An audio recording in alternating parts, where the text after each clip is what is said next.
Yuk subscribe channel YouTube Amar MH dan nyalakan lonceng notifikasinya. Assalamualaikum warahmatullahi wabarakatuh.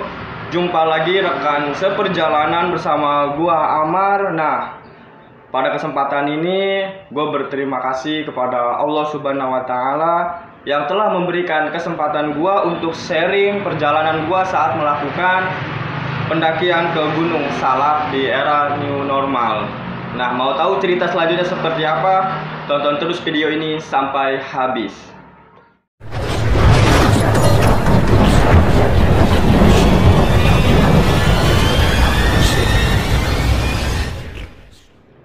Pendakian gua kali ini sama halnya seperti pendakian-pendakian sebelumnya, dimana ketika ingin naik gunung itu tidak ada planning di jauh-jauh hari.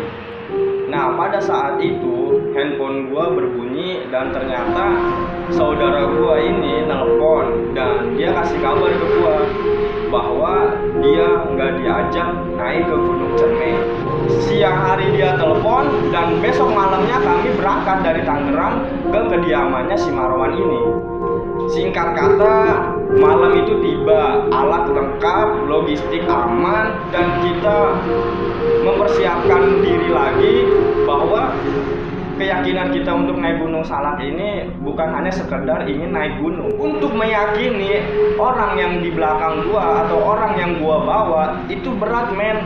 Kalau kita tidak berhasil meyakini orang saat memimpin suatu perjalanan, itu mustahil, karena keamanan regu yang kita jalani pada saat itu ya sebuah leader. Di situ gue menjadi leader dan sweeper, di mana gue berdua dengan si One yang baru lulus sekolah dan baru ingin bekerja. Nah, tanggung jawab gue bukan hanya untuk diri gue juga punya tanggung jawab untuk menjaga si One ini.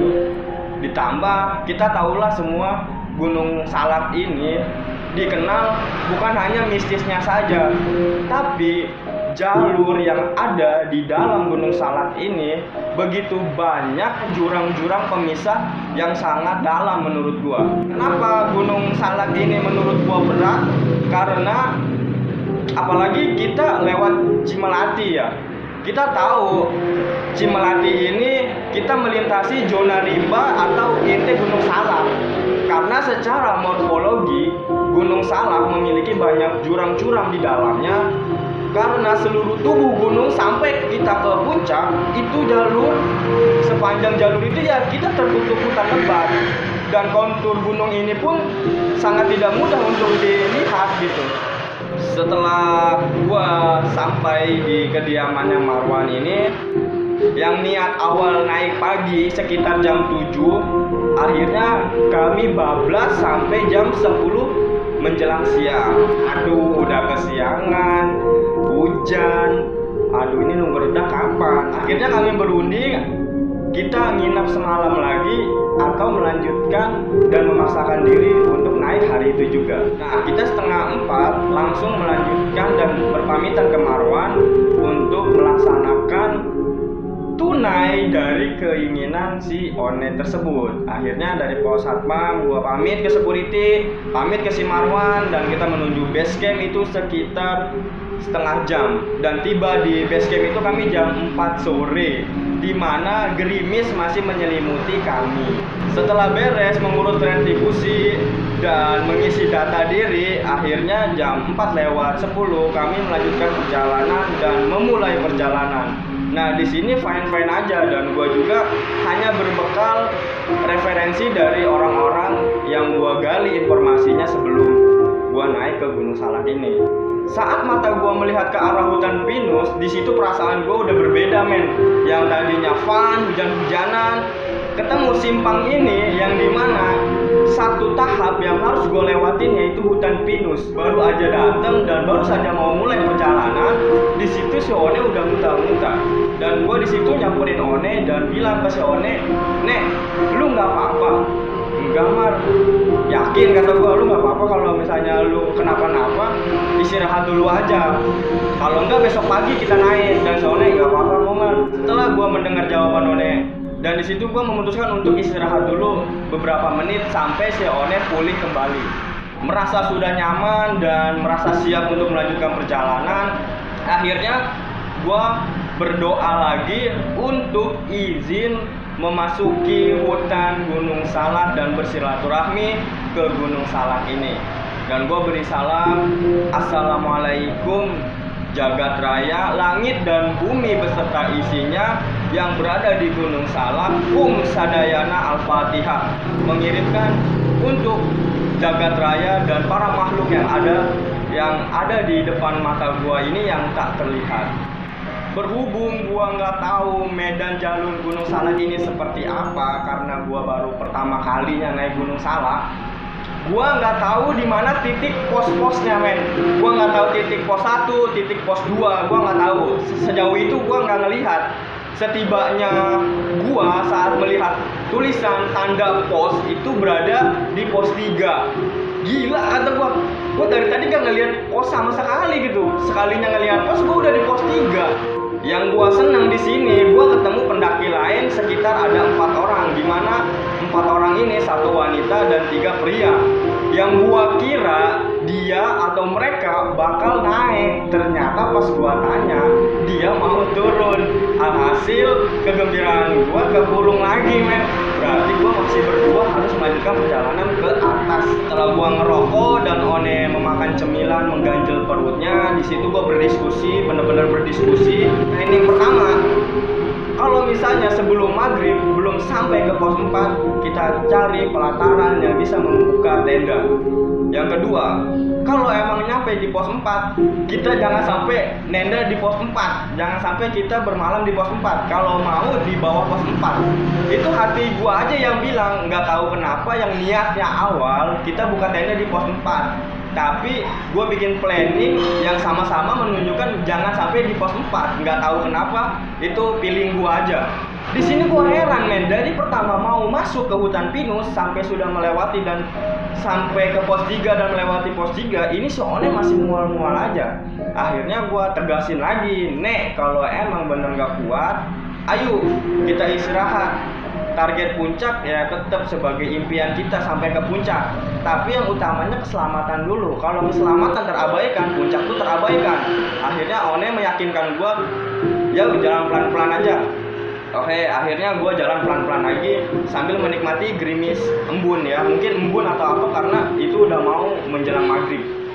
Kira-kira 20 menit saat gue melangkah meninggalkan pos 3, di situ gue dihadapkan 2 pohon kembar yang jaraknya 1 meter untuk kita lalui. Dan di situ hati gue bilang juga, wah, salam di sini ya, karena ini seperti gerbang kedua, gerbang dimana kita memasuki pintu kerajaan Gunung Salak. Nggak tahu itu pikiran dan hati gue itu sinkron seperti itu. Akhirnya di situ gue berhenti dulu, uluk salam lagi seperti di sebelum perjalanan gue memasuki hutan pinus. Al-Fatihah juga, dan gue bilang Sony juga, Nek, Al-Fatihah juga, kita kirim doa dulu karena kita bertamu. Selepas itu bener, men, nuansa aromanya dan keadaannya itu berbeda. Saat kaki kanan gue melangkah melewati 2 pohon kembar ini, langsung disambut oleh gemuruh angin yang sangat, apa ya, gue bilang itu yang tadinya hening-hening aja jadi seakan-akan kita diterpa oleh hembusan angin gitu. Tapi yang gue bingung ketika gue masuk, angin berhembus kencang. Nah, setelah gue beberapa langkah melewati pohon itu, angin diam lagi, hening. Nah, si One pun demikian. Ketika dia masuk, angin gede lagi. Dan setelah berhenti di samping gue ini si One, itu angin hening lagi. Seakan-akan kita sudah memasuki ke kerajaannya yang berada di Gunung Salak. Wallahu a'lam, itu hanya pendapat dan pemikiran gua aja. Baru meninggalkan pohon kembar ini, hujan langsung, yang tadinya rintik-rintik tiba-tiba hujan. Akhirnya di situ gua teriak ke si One, Nek, cari pelataran, Nek, cari shelter, Nek, kita buka tenda, mau nggak mau. Gua kenapa bersikeras untuk segera buka tenda itu? Yang satu alasannya hujan, yang kedua gua nggak mau, gua masih ada di jalur saat azan maghrib tiba atau maghrib pun datang. Tempat yang dibilang rekan gua si Marwan ini itu berada di satu tanjakan lagi. Nah, tapi di situ hujan makin deras. Alhasil gue ada di simpang tanjakan di mana itu bisa buka tenda tapi maksain. Bisa muat tapi maksain harus babat sedikit gitu. Akhirnya mau nggak mau ya udah gue berpikir ini kan ngalangin jalur, ini kan ngalangin akses pendaki yang mau naik turun kalau ada pada saat itu. Akhirnya gue langsung bergegas karena hujan makin deras dan situ ada 10 menit lagi untuk memasuki maghrib. Kami bergegas buka tenda karena sudah kecapean dan kedinginan karena kami diterpa oleh hujan sepanjang jalan. Tenda pun jadi, maghrib pun tiba, alhamdulillah. Untung kita nggak kesandung men, nggak kesandung. Maghrib tiba kita masih ada di jalur ataupun masih bergegas menyiapkan tenda. Gua nggak mau hal itu terjadi. Nah, selama dari base camp sampai ke pos 3 lewat atau di bawah 4 itu yang gua rasa cuman ada sambutan-sambutan energi yang berbenturan oleh fisik gua ya.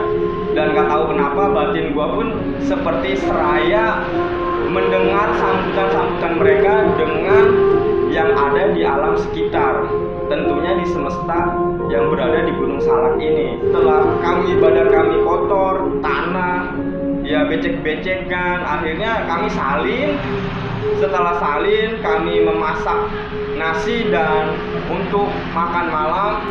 Setelah beres masak-masak, makan pun selesai, Isya pun berlalu. Si One ada di sebelah kanan saat terbentang ya. Si One ada di sebelah kanan dan gua ada di sebelah kiri deket jalur pendakian. Ya gua kerasa lah mepet banget sama batu yang ngeganjel di ujung tenda gua, tapi di dalam. Gua kerasanya di dalam tenda. Di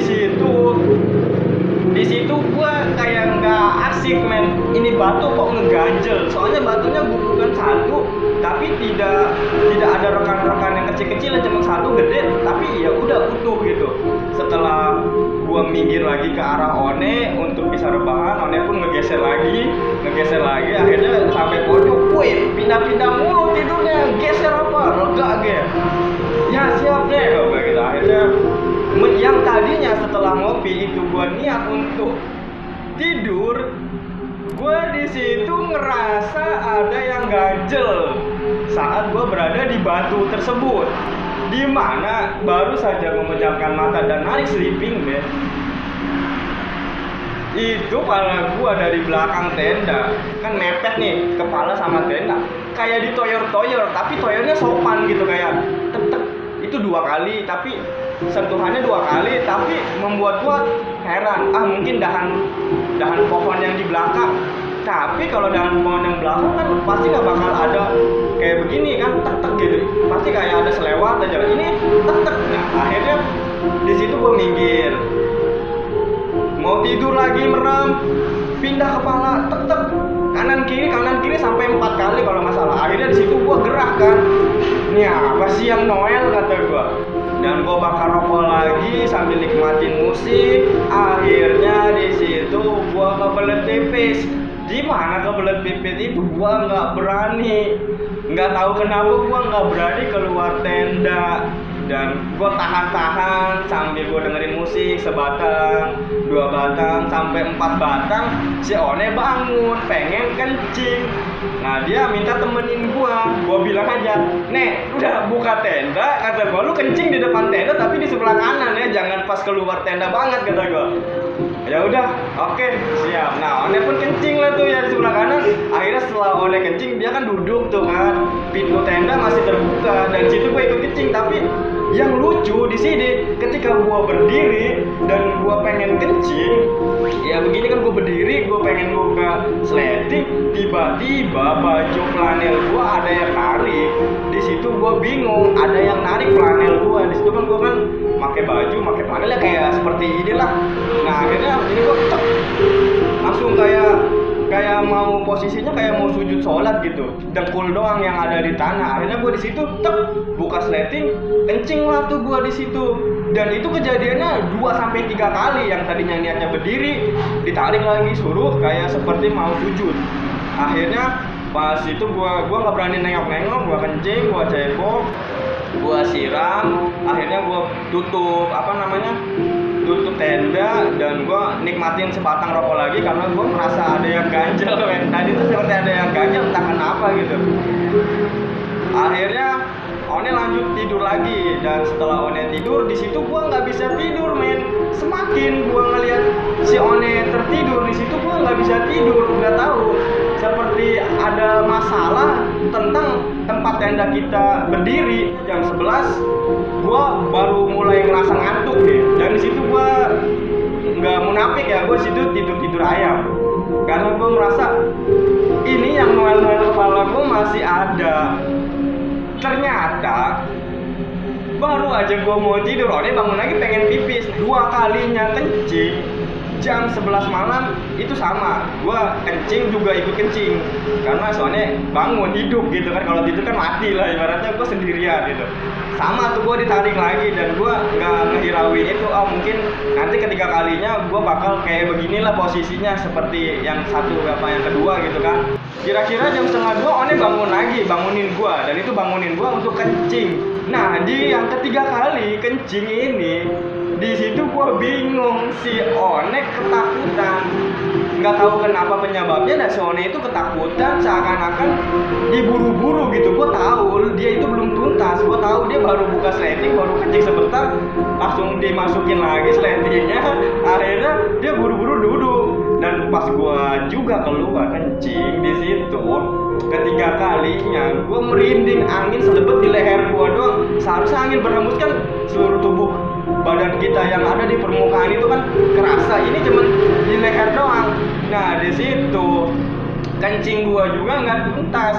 Akhirnya gua tanam aja di rapel, kata gua, buat pagi lah kencing bebas kata gua. Akhirnya setelah gua masuk, si One bilang, Mar.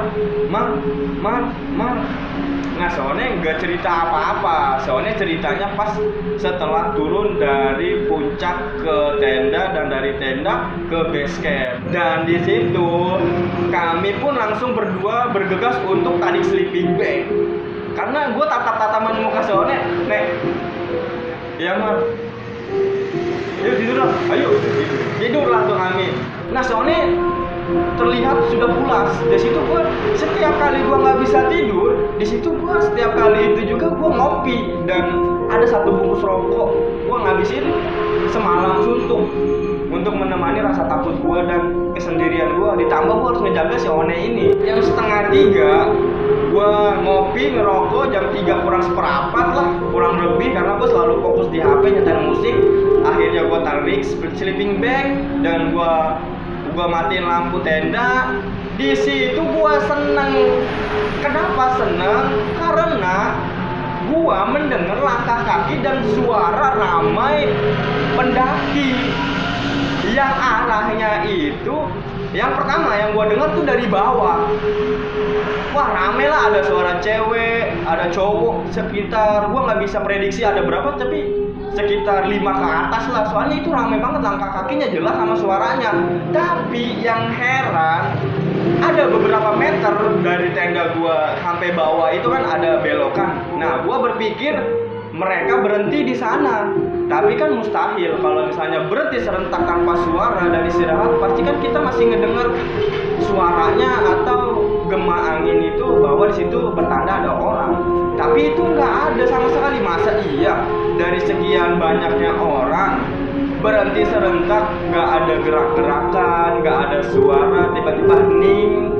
Itu kan mustahil men, nggak bakal mungkin. Pasti kan ada lah nyeleneh orang gitu, walaupun larut juga, walaupun dini hari, tapi kan nggak bakal mungkin. Soalnya gue perhatiin banget, ini deket men jaraknya. Tapi gue nggak berani buka tenda. Suara langkah kaki dan kerumunan orang yang tadinya di bawah untuk naik, setelah hening keadaan, tiba-tiba di situ gue mendengar lagi suara langkah kaki dan keramaian, tapi dari atas. Semakin dekat dan semakin jelas itu bahwa orang beneran, dan sangat jelas gitu. Namun yang gua heran, suara langkah kaki dan suara kerumunan yang sedang turun sampai di belakang tenda kami. Jadi posisi tenda itu tenda, jurang, dan di sini jalan mepet jalur, dan di situ langsung nanjak. Nah, setelah dia turun menghampiri belakang tenda kami, dan di situ suara pun hening, sama halnya dari bawah ke atas. Namun ini dari atas ke bawah, dan itu pun cuman sampai belakang tenda. Dan di situ gua langsung keringet dingin, nggak tahu kenapa, seperti ada dimensi lain yang mengurungi tenda kami. Dan yang nggak gua habis pikir, kenapa langkah kaki dan kerumunan orang itu hanya sebatas di lingkaran tenda kami. Dia tidak mampu melewati tenda yang kami dirikan untuk beristirahat dan bermalam di sana. Akhirnya gue bangunin lah tuh si One, mau nggak mau. Dan dia bangun, setelah bangun tapi dia tidur lagi. Akhirnya gue masak air dan menyeduh kopi lagi kopi yang menghilangkan rasa takut bagi gue ya waktu di Gunung Salak ini. Setelah kopi tersajikan, gua bakar rokok, lagi-lagi dengar musik untuk menghilangkan rasa takut dari suara-suara tersebut, dari suara-suara tadi. Timbul lagi suaranya, tapi di atas udara, di samping tenda. Kan gak masuk logika, ada suara langkah kaki dan suara orang ada di atas tenda. Jam 5 pun tiba. Nah, ini jam 5 pagi si One bangun dan dia bilang ke gua, "Mar, lu ngerasa nggak sih ada yang noel-noel kepala lu pas lagi tidur?" Nah, di situ gue pengen ketawa, tapi gue takut kalau gue bilang di situ, dia mau gimana lagi, si One udah ngebuka, jadi si One ngerasain, ya gue juga ngerasain. Dimana saat kita ngerasain, ya kita hanya untuk keyakinan dan mengabaikannya agar kita selamat sampai tujuan dan kembali pulang. Setelah bercerita, si One bilang bahwa kepalanya itu berulang kali seperti ada yang noyor gitu, yang seperti gue bilang tadi, seperti ada yang noel ketuk-ketuk. Dan itu gue dalam sadar dan si One dalam tidak sadar, ya itu dalam tidur. Nah, berarti bukan gue doang yang ngerasain, tapi si One juga ngerasain. Pagi itu juga si One bilang ketika ketiga kalinya dia kencing, yang gua bilang itu mana gua kencing disuruh seperti mau sujud. Nah, si One ketiga kalinya melihat sosok putih yang kepalanya diikat, dan itu ada di samping pohon di depan tenda gua. Aduh men, ini gua kenapa jadi merinding ya. Nah, di situ si One bilang ada seperti itu yang dia ceritakan. Setiap kali dia memperhatikan apa yang ada di balik pohon tersebut, semakin menimbulkan sosok wujudnya, menggaris-luruskan bahwa itu adalah lemper yang bisa disebut banyakkan orang, yaitu pocing atau pocong. Dia nggak ngeganggu, tapi dia nggak menakutkan. Yang gua pikir pada saat mendengar cerita si One itu, mungkin itu adalah rumahnya dia. Ya, gue tahu kita datang ke hutan pun kita udah memasuki dimensi atau kehidupan yang tak kasat mata. Apalagi yang namanya hutan, gunung itu halumrah lah karena mereka berpenduduk di sana. Nah, yang gue takutkan, gue tidur di rumahnya tanpa permisi, tapi setelah gue mendirikan tenda, ya gue mengirimkan doa dulu agar ketika terjadi sesuatu, kemungkinan Allah melindungi kami berdua saat bermalam di sana. Nah, dari base camp sampai ke titik tenda ini, si One bilang, kenapa dia selalu muntah-muntah? Dia bilang di situ, men, padahal kami belum sampai puncak. Seharusnya diceritakan pas pulangnya atau kan udah dibawa, tapi berhubung One yakin karena ada yang melindungi dan gue juga yakin ada yang melindungi, jadi cerita yang kami alamin itu dijadikan untuk lebih sopan lagi karena kami bertamu. Si One bilang bahwa dia menggendong kerilnya itu sangat berat, ibaratnya itu satu keril aja lumayan. Dia bilang menggambarkan seperti 3 keril atau 5 keril yang ada di pundaknya. yang membuat dia bengek sampai muntah mual itu ya seperti ketarik, dia seperti menahan beban tas carrier-nya dan dia sampai naik dari lambungnya sampai dia memuntahkan isi perutnya. Padahal gue juga gak tahu ya apa penyebabnya. Jam 6 kami memutuskan untuk sarapan pagi. Setelah sarapan kami prepare, kami tinggalkan tenda dan barang-barang di tenda, hanya membawa berbekalan logistik untuk di jalan sampai ke puncak dan barang-barang berharga.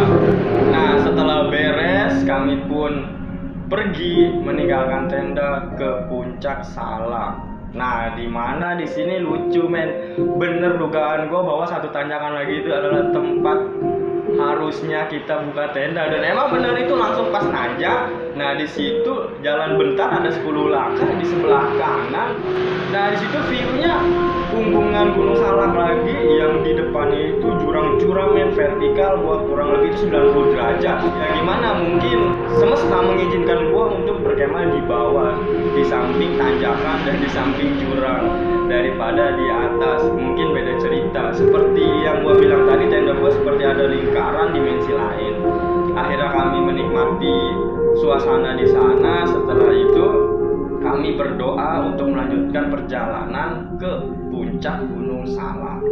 Setibanya di pos 4 itu gua merasa nggak nyaman untuk berlama-lama di sana. Baru seteguk minum langsung jalan. One pun sama demikian. Nah, dari 4 ke 5 itu gua merasa, itu padahal masih pagi ya, itu masih pagi tapi kabut-kabut tipis itu masih menyelimuti di pagi itu. Gua merasa di mana keheningan, kesunyian yang biasanya gua naik gunung itu nggak seperti ini men. Itu kayak beda gitu. Kita itu seperti disambut tapi diperhatikan, ya banyaklah campur aduk, di mana seperti ada aliran-aliran yang negatif, aliran-aliran yang positif, yang auranya itu berdampak ke gua. Karena apa ya, gua bilang itu gue sensitif sama perasaan seperti itu, tapi gue nggak bisa melihat. Selepas meninggalkan pos 4 dan kami melanjutkan perjalanan. Nah, di tengah perjalanan ini kami dihebohkan dengan jatuhnya sosok monyet yang berwarna putih keabuan. Kenapa gue bilang istimewa? Karena besarnya itu, tingginya itu bisa segede lemari yang 2 meteran. Dimana gua di situ kaget, tapi dia tidak rombongan, hanya sendiri. Kenapa ada monyet sebesar itu berwarna putih keabu-abuan di antara pos 4 dan pos 5? Dan bukan gua aja yang melihat, si One pun melihat dan kaget bahwa apa yang jatuh dari atas pohon itu. Momen itu begitu cepat karena si monyet ini merasa terganggu atau merasa kaget bahwa ada manusia lintas di pohon yang si monyet ini singgahi. Monyet pun hilang dari pandangan, kami pun langsung melanjutkan perjalanan. Tibalah di pos 5, sama halnya seperti di pos 4. Di pos 5 ini gua dan One gak mau berlama-lama, seperti udah merasa nggak nyaman sekali di antara pos 4 dan pos 5 ini. Tanpa beristirahat langsung bablas melewati pos 5, dan dari pos 5 ini trek jalur dominan menanjak, di mana hujan kemarin meninggalkan tanah basah yang begitu menyulitkan langkah kaki. Dan mau nggak mau kami pun harus melewati itu dengan cara merangkak menggunakan apa aja yang ada di depan. Nah, setelah di pertengahan jalan ini, gua di situ merasa nggak yakin apa yang diomongin si One bahwa jalur menuju ke puncak itu harus melewati jurang. Nah, di sini pikiran gua membuka pikiran argumen sendiri bahwa ini puncak Gunung Salak pasti setelah nanjak itu seperti ngeprank. Dan benar saja, ketika gua udah meyakini wah di depan itu puncak, ketika gua disimpang mau ambil jalur kanan dan terlihat sekali bahwa di situ sudah terlihat permukaan tanah datar, dan gua artikan itu adalah puncak. Gua teriak, "Nek, puncak nek, udah terlihat nek, ini puncak nek." Si One terlihat dan kami pun berdua sama-sama ke puncak. Nah, setibanya di puncak ini kami mengirimkan hadiah dulu untuk makom Mbah Gunung Salak. Nah, gua bilang aja beliau ini adalah Mbah Gunung Salak. gua hadiahin ke Nabi Allah, ke Rasulullah, dan ke Mbah Salak ini. Berterima kasih kepada Allah karena kami berdua bisa menapaki kaki di puncak Gunung Salak. Terima kasih. Setelah mengirimkan hadiah Al-Fatihah dan berdoa, kami pun menuju triangulasi atau biasa disebut sebagai tubuhnya puncak Gunung Salak ini. Di puncak ini kami tidak berlama-lama. Setelah mengambil beberapa potret, kami melipir ke sebelah kanan. Di balik pepohonan ini kami memasak Indomie dan menyeduh kopi seraya untuk bisa menikmati puncak Gunung Salak. Ada sekitar 1 jam dan kami pun bergegas untuk turun. Bertemulah 2 pendaki yang menghampiri kami dan dia ingin turun hari itu juga. 2 pendaki ini bilang ke gua bahwa semalam terjadi badai hebat di puncak Gunung Salak hingga membuat tenda-tenda mereka itu ya bergoyang-goyang seperti dihempas badai yang begitu dahsyat. Setelah berbincang-bincang, 2 pendaki ini pun turun duluan karena gua pengen nikmatin dulu nih puncak Gunung Salak ini. Setelah gua bisa menikmati suasana di Gunung Salak ini, tepatnya di puncak Gunung Salak, akhirnya kami berpamitan dulu ke beliau, ke Mbah Gunung Salak, dan mengirimkan Al-Fatihah, berdoa untuk turun agar diberikan keselamatan dan perlindungan oleh Allah Subhanahu wa Ta'ala. Singkat cerita, tibalah gua di tenda. Tidak ada cerita ataupun kisah yang terlalu memberatkan diri gua saat untuk turun. Akhirnya kami bergegas untuk packing, dikarenakan pada saat kami tiba di tenda itu langit sudah gelap dan rintik-rintik gerimis pun sudah menemani kami di tenda. Setelah gua prepare dan packing, sebelum gua meninggalkan tempat di mana gua mendirikan tenda, gua menikmati segelas kopi dulu dan sebatang 2 batang rokok untuk mempersiapkan fisik gua saat hendak turun. Kami saat turun melihat banyak sekali pendaki yang naik pada hari itu, di mana mayoritas kebanyakan para pendaki itu kebanyakan wanita. Tegur sapa seperti layaknya manusia di kota, akhirnya kami pun meninggalkan para pendaki itu. Nah, setibanya di pos 3 ini kami tidak melihat para pendaki. Dan di situ kami niatnya mau beristirahat dan berlama-lama di sana. Tiba-tiba kabut hitam pekat itu menyelimuti area pos 3, di mana kami yang tadinya mau berlama-lama mengurungkan niat untuk segera turun. Setelah kami meninggalkan pos 3, akhirnya yang ditakutkan hujan itu tiba datang juga. Kami bergegas berlari, sampailah kami di pos 2, dan di pos 2 ini gerimis. Dan setelah melewati pos 2, kami aman sampai ke pos 1, di mana saat melepas pos 1 dan hendak memasuki hutan pinus, di situ kabut pekat pun sudah mengelilingi area hutan yang ada di belakang. Saat gua menghadap dan menoleh ke belakang memastikan si One tidak terjatuh karena trek yang licin, di situ gua takut setakut-takutnya karena kabut pekat itu hampir menutupi area ke hutan pinus.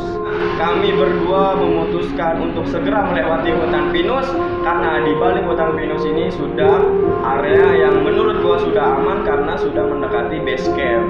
Nah, benar saja ketika di hutan pinus ini si One terjatuh terguling-guling karena mungkin kesandung akar dan area jalan yang licin, dan di situ gua menahan si One saat dia terjatuh dan untungnya dia tidak apa-apa. Nah, setelah kami menemui jalan omblong, di situ kami merasa sangat lega karena di depan sudah base camp. Dan setelah kami nyampe di base camp, si pengurus ini pun bilang, "Gimana Mas, sudah tuntas hajatnya?"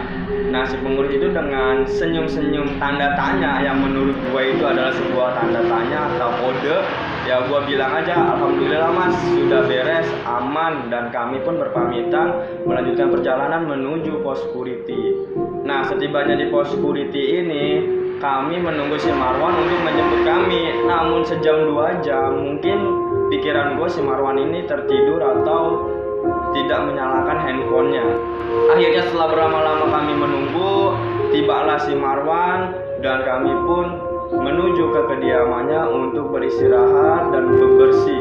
karena badan yang sudah cukup merasa tidak nyaman dengan kotor karena melewati jalur setelah hujan, ditambah kami itu dengan karu-karuan pakaiannya, tibalah di rumah Marwan dan kami mandi, makan. Setelah itu kami mengopi dan bercerita. Setelah bercerita, kami pun berpamitan ke Marwan dan ke keluarganya bahwa kami harus pulang malam ini juga, karena keesokan harinya kami harus mempersiapkan diri melanjutkan aktivitas di kota. Nah, kira-kira seperti itulah cerita gua saat gua naik ke Gunung Salak ini. Untuk kalian semua para penikmat alam, pecinta alam atau pendaki gunung, gua harap bisa bercengkrama dengan apa yang kita bisa. Pelajaran yang gua ambil dari pendakian ini, gua bisa memahami bahwa rasa takut seharusnya tidak mengendalikan diri kita. Sebaliknya, haruslah kita yang mengendalikan rasa takut itu. Kurang lebihnya, gua Amar undur diri. Selamat mendaki.